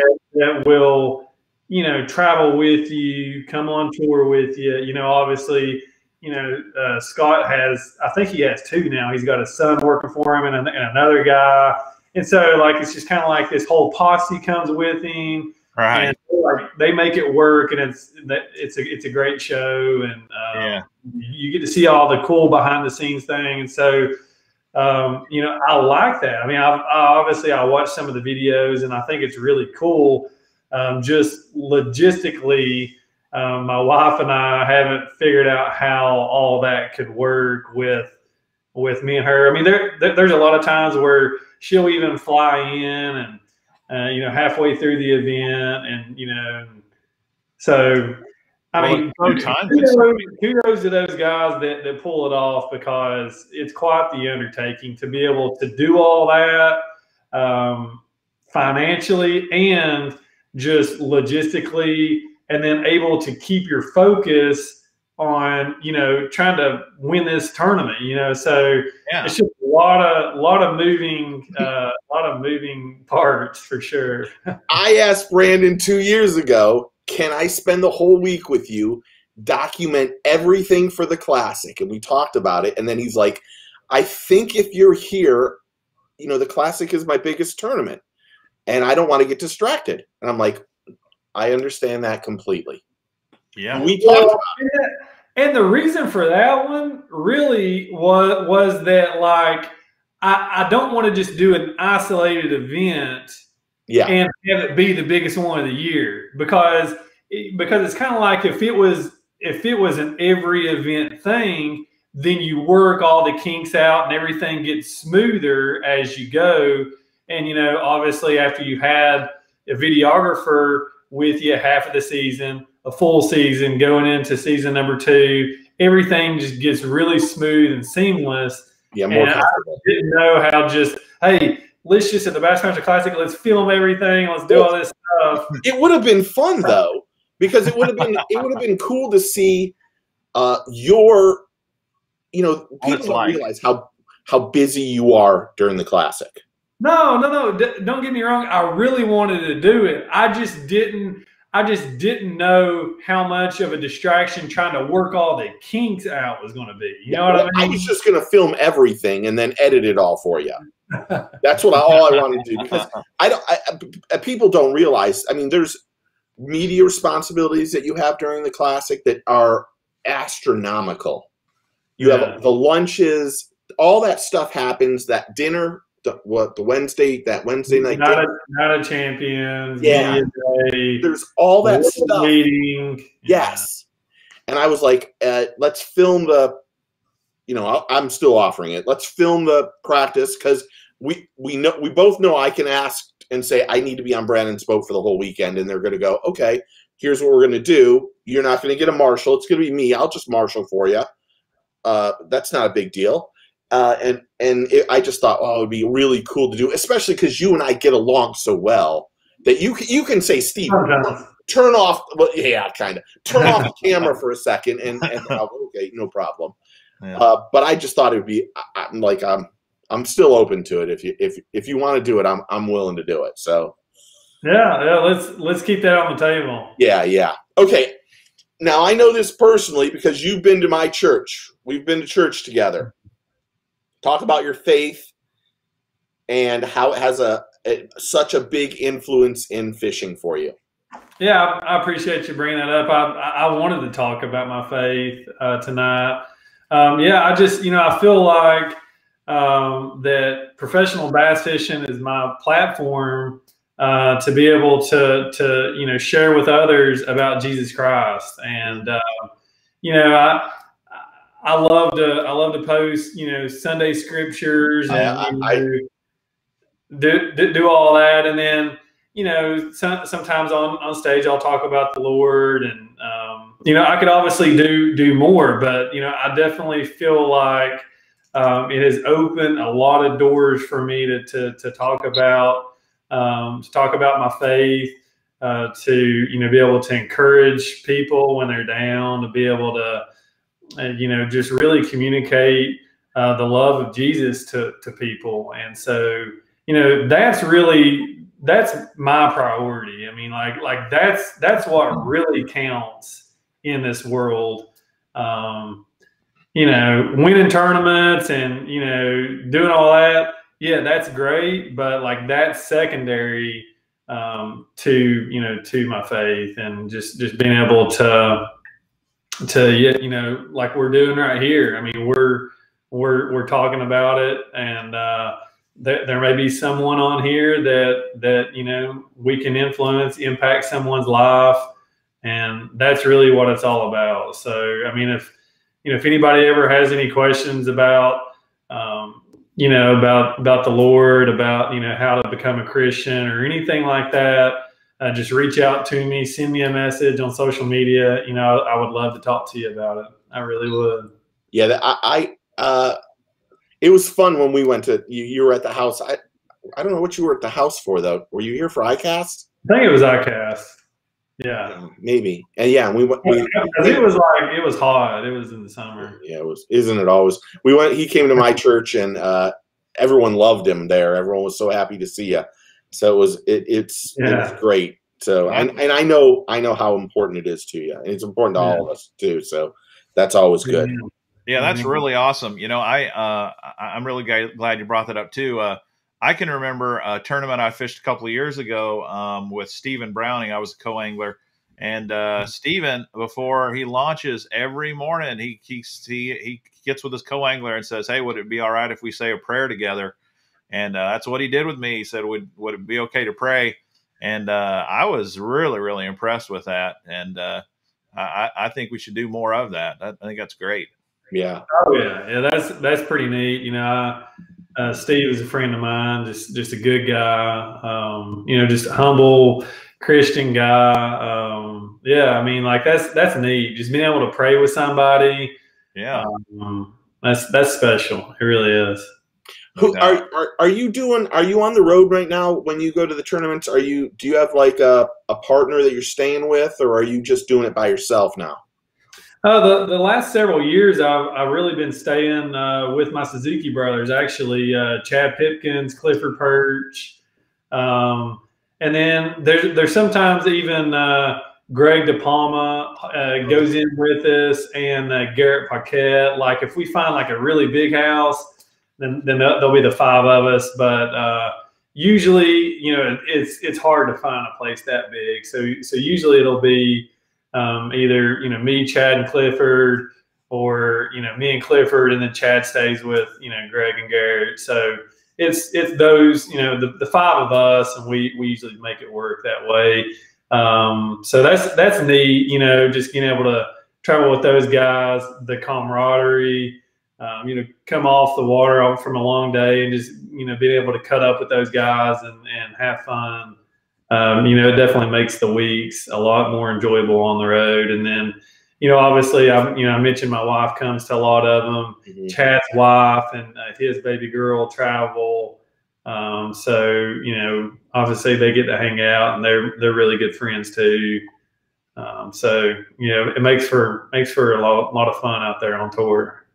How hard is it to not talk about what you're going to be doing that week with those guys, though? Well, we don't have that rule. That's the Major League Fishing rule. Oh, I didn't know that. So yeah, so Major League Fishing, you can't talk to anybody about anything. Our rule is we can't talk to anybody that's not in the tournament, and so basically, the first 2 days of the event, you can talk to any person in the field. You can talk to, if there's 100 guys fishing our event, you can talk to whoever you want to. But after the day 3 cut, like for instance, like if I get cut on, after day number 2, and Chad and Clifford make it to day number 3, I can't say anything because, I'm out of the tournament at that point. Yeah. And then obviously going in, after day 3, they cut to 10. So that's kind of how it goes. If you're still fishing in the event, you can talk, you can share info. As soon as you get eliminated, you can't say a word at that point. I think that's a great rule, actually, because I have a group of buddies that I fish with. We're all co-anglers, obviously, and we stay together, but we learn so much from each other, and I mean, it's vital to be, and I would hate to have to go to a tournament and be all alone and not be able to talk to anybody at all about what's going on. I know some people say, "I don't get sucked into dock talk and all that. You just got to do what you do." But for me, I'm like, what are they biting on? What's working? I want to know. I want to. So, and it's nice to have some guys that you can actually trust that will tell you the real deal. And I freely share information with them as well for the same reason. Yeah. I mean, really, there's only a couple of guys that you share like detailed information with. Mm-hmm. But then, like a lot of other guys, like fishermen just like telling fishing stories. Yeah. And so we just tell stories about our day, which is just fun. Like, it's like funny stories like, I caught this fish and the hook came out and I hooked myself in the hand on Bassmaster Live. You know what I mean? Like, fell off the boat. And so like that right there. What would be hard, in my opinion, is, with the other league, it would be hard to like know what to talk about. I mean, like, what is fisherman going to talk about? Like we tell fishing stories. You know what I mean? Yeah, yeah. And so that's the fun thing in the evenings, is just hearing the crazy stories that we all had from our day. And but I mean, as far as like detailed information, there's only like a couple of guys that I'm like, talking like specific stuff with. Usually we like keep it pretty general and just talk about generally what's going on. Well, one thing I remember, like when Skeet Reese won at Gunnersville, I think he publicly said, Byron Velvick was my roommate, and he told me, this is the swim bait you need to be throwing, and it's got to be 7 inches long or whatever it was, And he said, if I hadn't have been throwing that swim bait, I wouldn't have won. Funny thing about that tournament, do you remember who got second place in that event? No, was Byron? It was Byron, wasn't it? Yeah, that's right. He got second place. That was like brutal. I was just like, I mean, it was cool, that they're that close and they get to tell each other all this like, detailed information. But it backfired on Byron, didn't it? But yeah, I mean, obviously, Byron had that secret bait and it backfired on him a little bit. But second place is, I mean, can't really complain too much when you get a second place event. But that was a cool story. Yeah, for sure. So if I can tell a little story about Brandon that shows how trustworthy and the ethics that he has. So I think, was it 2 years ago I went to Pickwick? Pickwick? Didn't I? Yeah, when I went to Tennessee. Where did I go? Where did I went to Pickwick. And you had a tournament that year, so it was 2 years ago, that was going to be on Pickwick. Yeah, we fished Pickwick this season, but I didn't know that you took a trip to Pickwick. I don't even know what place I went to now. Now that you said that, I don't even know where I went. I think it was. I don't think it was Pickwick, but I think it was like Chickamauga or something. It was Chickamauga. What am I thinking? It was Chickamauga. So I went up to Chickamauga. I called Brandon and 2 or 3 other anglers, John Murray being one, and said, "Hey, I'm coming to Chick. I want to go fish." And Brandon said, "Let me ask you a couple questions." And I said, "Okay, go ahead." And he said, "Do you have any experience on the water?" And I said, I don't have any experience on the water." He goes, "Have you made any casts into the water?" And I said, "I have." And he said, "Unfortunately, we can go to Lake Norris and fish, but I can't take you fishing Chickamauga because that would give me, if I go fish with you, it would have an effect on me in my upcoming tournament," which was like 6 months away or something ridiculous, something crazy. But he was like, even though my knowledge of Chick was, I made 2 casts, the water was so low that I couldn't hit the water. It was down so far. Yeah, you had rented a cabin and the water was really low. And, ridiculous. It was like all like it was like you like said it was like all mud in front of the cabin. It was mud for 15 feet off the dock. I mean, I couldn't hit the water with my lure. So the rule, so our rule is that you can fish with someone on the lakes that's on the schedule if they have no experience on that body of water. Exactly.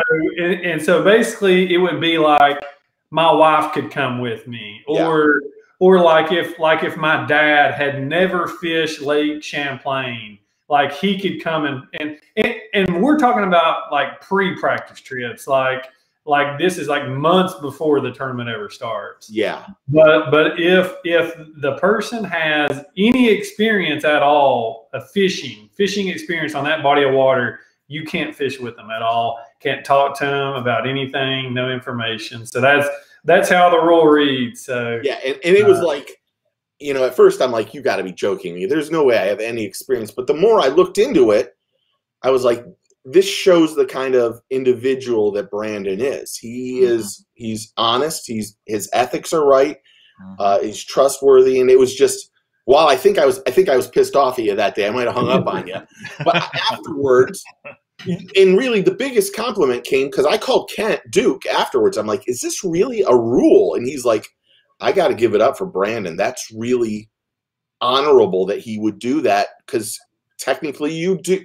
And I probably had a little bit of knowledge because of, you know, I went to the dam and watched a guy catch like an 8-pound smallmouth in front of me and then just irritate me even more. And, but, you know, it just shows the kind of person that you are. And that's what I'm trying to say here. So, yeah, that's awesome. Yeah. Okay. Any other ones? Trying to look. Sandbagging. Texas Huntsman's asking if you would support eliminating live scope in tournaments. No. I mean, I don't think that would be good for the sport, but selfishly, I mean, I would probably say, yeah, just selfishly, because I feel like, well, but then if the question reads 360, because this year, like I really caught a lot of fish off of the 360. You know, I feel like here's what I tell people. I feel like largemouth fishing, the 360 excels. Smallmouth fishing, live scope excels. And so this year, in a lot of our events, obviously a lot of them were largemouth events. I really leaned on that 360, you know, a lot. And so if the question reads 360, I'm going to say no. But it's just a live scope. But selfishly, to get rid of it, I don't want, you know, I really don't want to get rid of it. I'm just kind of cutting up because, you know, I didn't have those smallmouth events with the live scope like I wanted. You know what I mean? Like at Champlain, I was fishing shallow, and I obviously bailed on the smallmouth at the St. Lawrence and went for largemouth. So. What do you think of this run that Wheeler's on this year? Is it just insane to think of what he's done in such a short period of time? It just blows my mind. Like it really does. Like, you know, I'm a fishing fan. Like, you know, there's a lot of professional anglers that just don't really watch much fishing. You know, like they want to fish tournaments, and then when they're not fishing, they're hunting or whatever, or they're just doing other stuff. Like I thoroughly enjoy watching tournaments. So like I'm a fan. Like I'm going to watch Major League Fishing. You know, I'm going to watch the pro circuit events. You know, I go back and watch, you know, obviously Bassmaster Live. To watch what he's done. I mean, this year it's on a whole nother level. Yeah. But just to watch what he's done the last 5 years, like it just blows my mind. Like I just can't see how somebody can dominate a sport where you're targeting, you know, animals underwater. They move around, they're swimming, everything's changed, and the weather's changing. There's all these variables that are just out of your control, and somehow he still puts it together. It's really impressive. We have to say hello to Callan. Callan's my nephew. He's watching. So hi, Callan. Everyone say hi. So Brandon Booster has asked a couple Yes. of times here. What do you think your best chance to win is, either on smallmouth waters or largemouth waters? Lake Fork next year. I think so too. That's definitely a largemouth water. I love catching smallmouth. Don't get me wrong, but I'm definitely a lot more confident in fishing for largemouth. I think you could have a good tournament on the Harris chain, to be honest. Yeah, I would like that. I mean, the last time I fished the Harris chain, it was an open. I got a top 10 there. I know. I remember. But the time before that, I fished an open, and I didn't do worth the flip. So yeah, but you've kind of learned Florida a lot better the last 3 or 4 years. When we first met, you hated Florida. Well, Florida's always been a weird deal for me though. Like I either have like a really good tournament or it's like I struggle. Like my first Bassmaster Open ever, like not just in Florida, like the first one I ever fished was on Lake Toho, and I got a top 10. And I caught I actually on day number 2, and this was in 2011. So I think I was like 23 at the time. And I caught the biggest bag of my life on day 2 of that event. It was 30 pound, 15 ounces. And I actually caught the biggest bass of my life. It was a 9 pound, 12 ounce. And I've still not topped either of those. That was in 2011. So it's like I have some phenomenal days in Florida and just some really good tournaments. But then I also have like just some really just pretty terrible tournaments too. Why not fish? Like you used to fish the opens all the time. We used to see all the time. Why didn't you? Why the last couple of years you didn't fish the opens? I don't think. Did you? Well, it's been really hard for the elite guys to fish the Southern Opens. I've not even really looked at the Northern Opens that much. As far as like how it lays out on the schedule. But like this year and the previous year, it's been really hard to make the schedules work because like, for instance, this year there was 2 Texas events. Yeah. Sandwiched in between those Texas events was Douglas in East Tennessee, which I would have loved to have fished that event, but you had to leave Texas, drive all the way to Tennessee, fish that deal, fish the open, and then turn around and drive all the way back to Texas to fish the next elite event. Or maybe it was Pickwick or somewhere, but it was like just, I mean, driving all over the place. And I don't like when that happens. Like my focus is the elite series. So I don't ever want like the travel of a Bassmaster Open affect like my practice or, you know, anything for the elites. And so that's kind of, I just put the priority on the elites. And then if the opens fit well with the travel, then I'll try to work them in. But I don't ever want to be leaving a Bassmaster Open and driving all night long and driving the whole next day trying to make it for the first practice day for the elite event, and you start the practice for the elite event dog tired, and it's just that's not a good recipe for me. Yeah, you got to prioritize.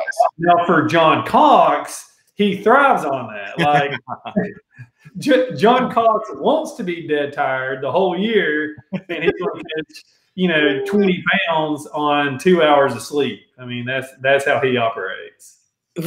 It's talking about John, and he's my neighbor right over here. What was your take on that whole him being disqualified in that one tournament? It kind of worked out that he was able to have one tournament taken away, because he ended up, when it was all said and done, he ended up making the Classic again, and I think he was 28th or 26th in points for the year.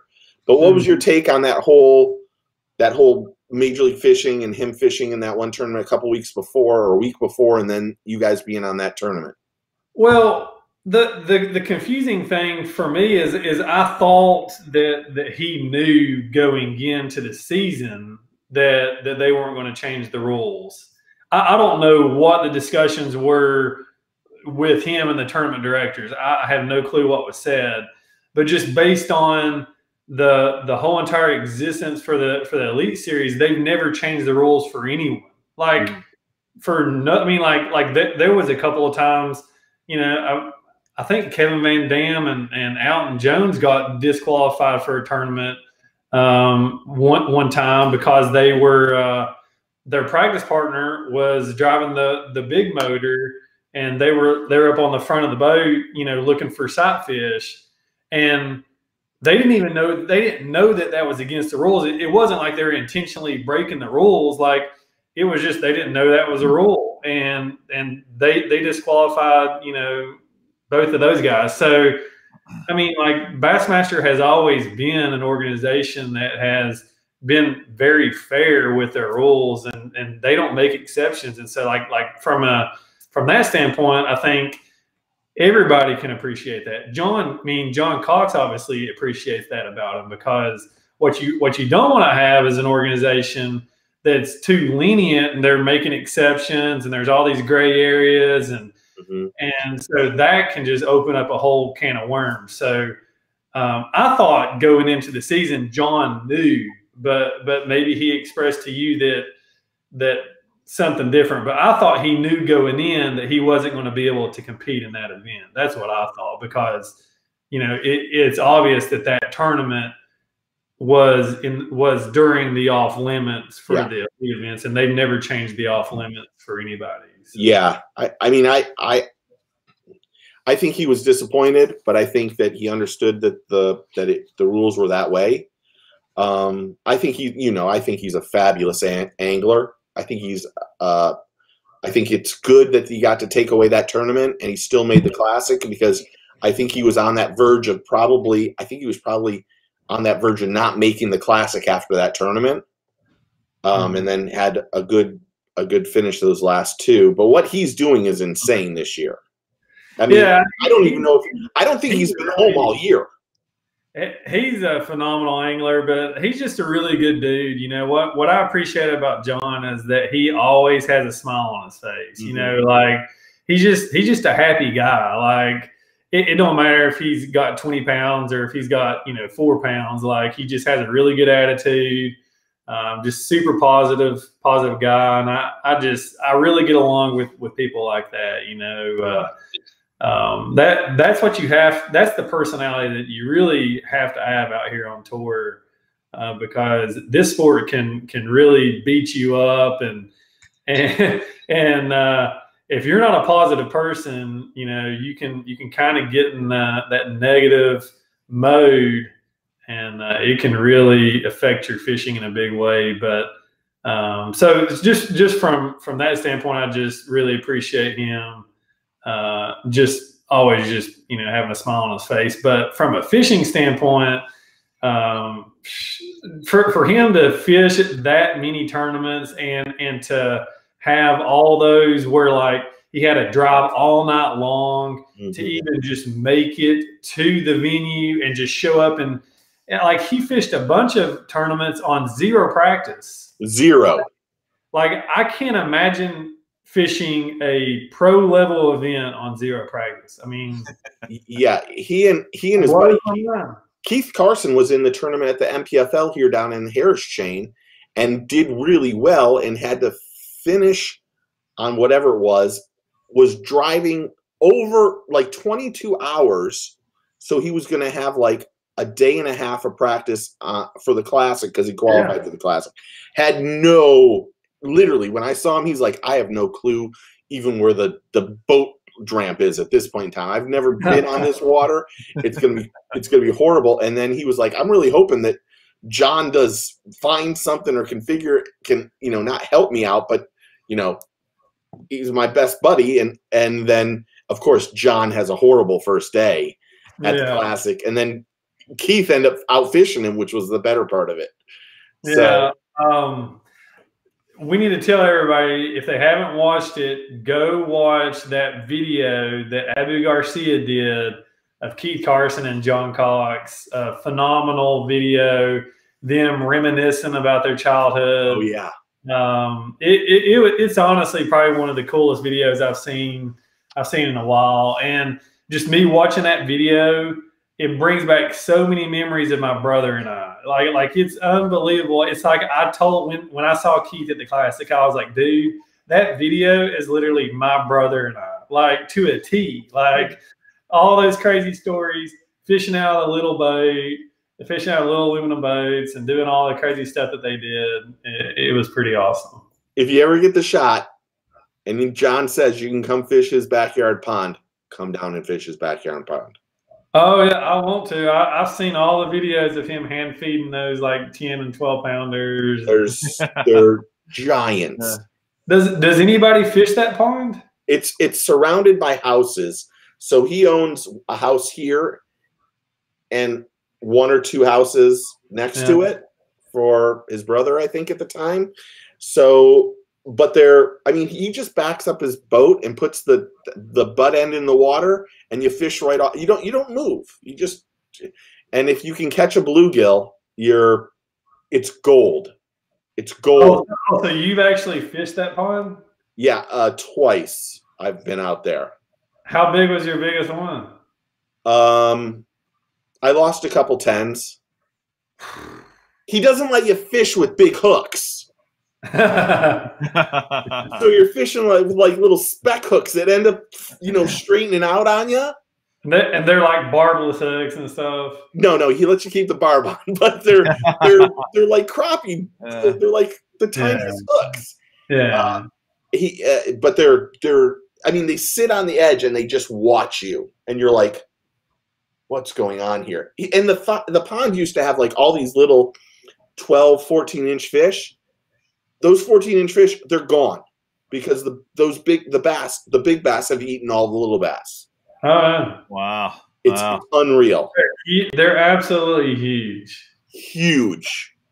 I mean, it's like sharks. There's a couple 12 to 14s. And they're just stupid. And they're out there like waving at you like, I'm right here. The water's crystal clear. It's unbelievable. Didn't he catch one just like he was holding a bluegill, and then the fish came to eat the bluegill and he just lipped it? Yep. That was like 8.5, 9. Yeah. Every 10-pound fish he's caught, he's put in there. So it's loaded with fish.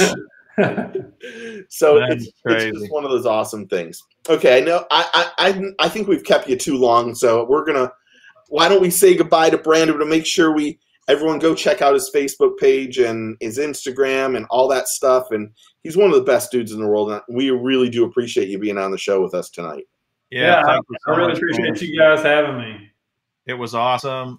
Great. You're just a great example to the fishing world out there. Incredibly professional, and your ethics are amazing. And I think you're definitely someone to look up to. And as this sport gets more and more popular, there's more and more young folks wanting to get involved in the sport and need really good role models to look up to. So we really appreciate that about you. He's a good one. Yeah, I appreciate it, guys. Thanks for all the kind words, and pleasure hanging out with y'all, Mr. Bass, Steve. We'll do it again soon. Yeah, for sure. Right on. Please tell Kelly that you said hello. And that I will for sure. And we're sending our thoughts and prayers for a very healthy young man, and we're very excited to have you part. Yeah, man. We're not family. Young man, baby boy. It doesn't matter. He's a young man, man. I'm looking forward to seeing the baby pictures and expanding our little circle family with you guys. So we're real proud of y'all, and we're super excited for this little boy. I appreciate it, and I'll send y'all some pictures and tell Sonia I said hey too. I will, for sure. You'll have to hit the leave button. We're going to keep on talking, but we really do appreciate it, brother. All right, guys. Good luck in 2022. Yep, I will appreciate it. Thanks again. Later. See ya.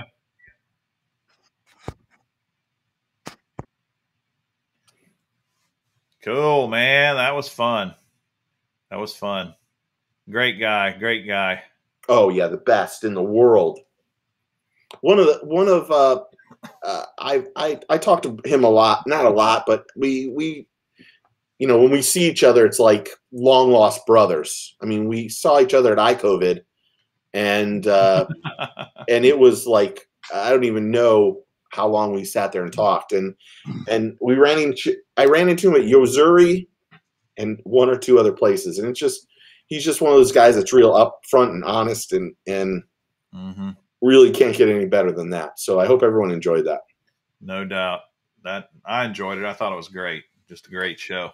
I'll text you his contact information so you have it. Yeah, perfect.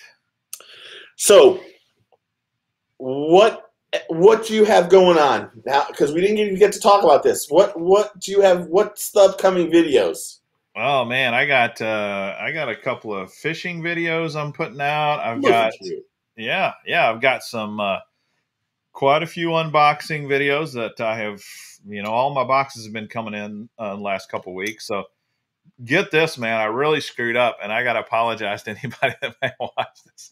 But I was doing all these unboxing videos, of my deals, and I got my 6 cent Super 6 sack, and I pulled it out, and I started unboxing it. I'm like, holy cow, what is going on in here? There's like four different crankbaits, and there's 3 different packs of hooks, and there's all these soft plastics, and I was like, what is going on? You're like, this is the best ever. I know, it's like 6 cents has gone crazy. Something's happened. So I put this video out, I was like, the most amazing box ever, and I publish it and everything, and then I start seeing comments, and they're like, dude, there's something wrong here. What are you doing? And they're like, and then I put 2 and 2 together, and somehow I must have thrown a bunch of extra baits in this bag. Somehow, who knows how, so that when I opened it to do the video, it had way more in it than what really can, so I had to delete the video and take it down. But that was embarrassing. I didn't get to see that one. Damn it. Gary, yeah, it was the best sack ever. But boy, that was really embarrassing. But I've got a lot of videos I'm cranking out right now. I'm still waiting on my next Florida Tackle Club box. It comes only every other month, so I don't know when I get it next. But it seems like it's been a while since I got one from them. I think mine. Well, I will not be getting a box. I think you're supposed to get it in September. Okay. So I will not be getting a box in September. Right. You've been banned. You've been. I was, Vic and I sat down and talked for like 2 hours at iCovid, maybe even 3 hours. And we got interrupted like 6 times during it too, which was ridiculous. And I don't even know why people interrupted us, but whatever. So I'm pausing my subscription with him for a month or 2, or at least the next one, for a lot of reasons, not that I can go into at this point in time, but he asked me to, and I said, no problem. It's not a big deal. I mean, I enjoy the content, and I enjoy that box. I do think that box is the best. Mm-hmm. I haven't got, I think we both can agree this month's Bass Baits Monthly was insane, was it not? Yeah, it was amazing. It was really good. It was really good. I don't know.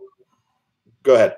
Well, what I was going to say is before we run out of time, though, I got to ask you, you were on the Monster Bass channel this week. Mm-hmm. And you weren't very happy with it, and I've talked offline. I thought you looked pretty awesome, and I thought you did a really good job. And I appreciate that. Yeah, but I think we ought to, ask everybody that watched it, what'd you guys think of Steve's performance and how things went, and do you think it was treated fairly by Mr. Monster Bass over there?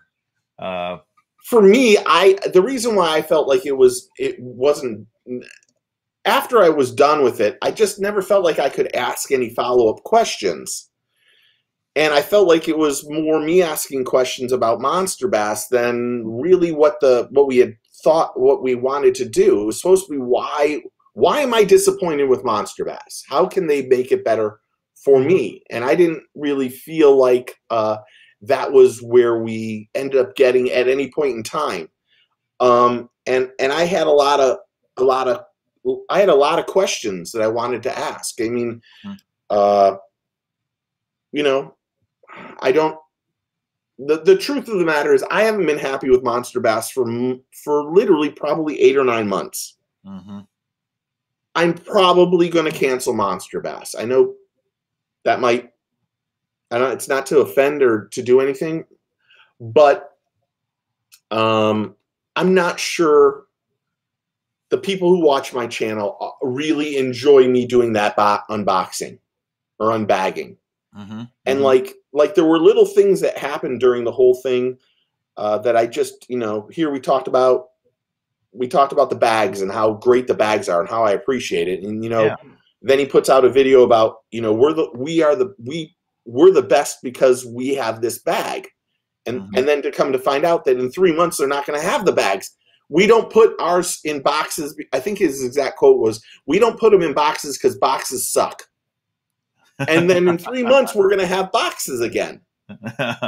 So it's like this roller coaster that's continuous with monster bass. And I kind of. Well, I think to be fair on the box thing, didn't he say it was a supply chain issue or something? So I kind of got the impression that the plan is that they are going to go back to the bags. Yeah. Once they get that worked out. But don't say that all boxes suck. Yeah. When you're going to have to do it in three months. Right. And you were pretty gracious about that. You were talked about how you thought the bags were a great marketing idea and really added value to the box, and I agree with you. I think that's true. Yeah, I think that's one of the things. That's as crazy as it sounds, I think that's the best thing I've gotten the last 4 months out of monster bass is the bags, and that. And I'm looking at it now from a business standpoint of, I do an unboxing video and I get 50, 70 comments. They're all negative. And I'm like, geez, everybody really dislikes them. So I don't know if I'll ever do it again. I just felt kind of dirty afterwards. You know what I mean? Well, I think because you were kind of in the thick of it, maybe it felt a little tougher. But from an outsider watching, I thought for the most part it looked really good. It was professional, and I think I enjoyed it. I appreciate that. I thought he took a shot at us when I said we have the same ethics, and he's like, ethics? Yeah. And he made a face, and I'm like, wait a minute here. I'm not the one selling half packs and overstock stuff. Yeah. Plus, hey, we don't have to worry about our ethics. We know we can sleep at night. Yeah. I just try to be honest about all this stuff. Sure. And I do have here's the Gipper. I had 4 companies reach out to me two days after and say, hey, look, Steve, just so you know, this product was overstock. And I'm like, okay. Or a person say, look, he's saying he spends up to $2 per lure. I gave him to him at 85 cents. And I'm like, right. There were just too many things that were afterwards that kind of just was like, okay, what kind of used car salesman am I dealing with? Yeah. I get that. And it is frustrating, like you said at ICAST, you were talking to somebody about the Mystery Tackle box, and that they were saying they were going to put more money into their boxes, and they were focusing on a better product. Yeah, and I'm all excited because I've seen that trend the last few months. It seems like their boxes have been great. I get my box this month and I break it open, and they got a sample pack of Semantis baits in there. They got a sample pack of hooks in there. And I'm like, what the heck are you guys doing? You're doing so good. And now they're backsliding. But who knows? I'm hoping it was just this anomaly this 1 month.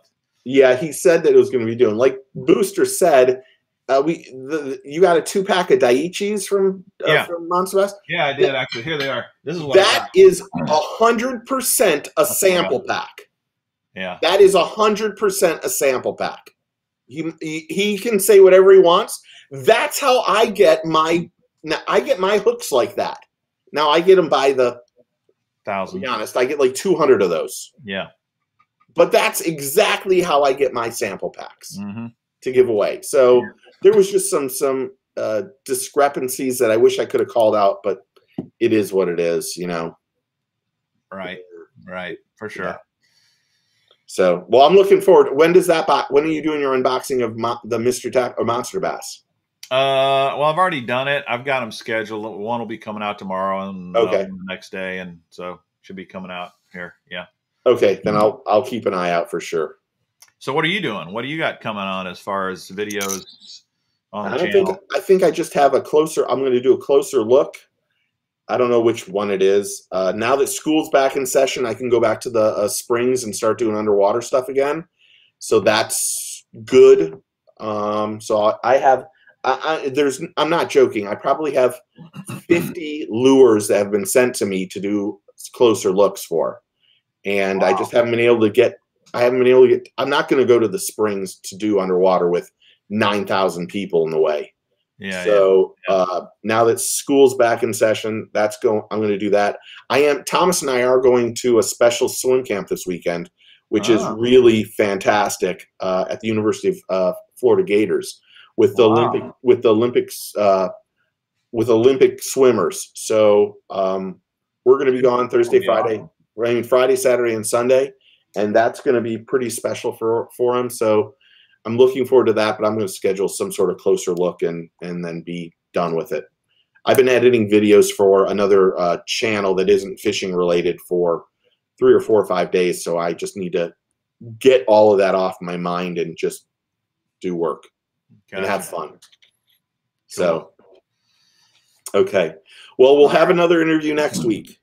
Yeah, we've got a couple of people. We have in the wing. Have 2 in a row for sure. We've got this one dude who's been on and off, but he's still committed to us. And for some reason, this dude just wins everywhere he goes. Yeah, he's amazing everywhere. And I think after that, hold on, I'm pretty sure. Let me look at my thing. Yeah, Brandon will be the week after for sure. Perfect. He is on the phone. Oh, hopefully that doesn't show his phone number. Nope, didn't. Okay. He is in. Right on. Awesome. Great. So we'll have some fun. And I'll watch Sunday Live too. Yeah. Perfect.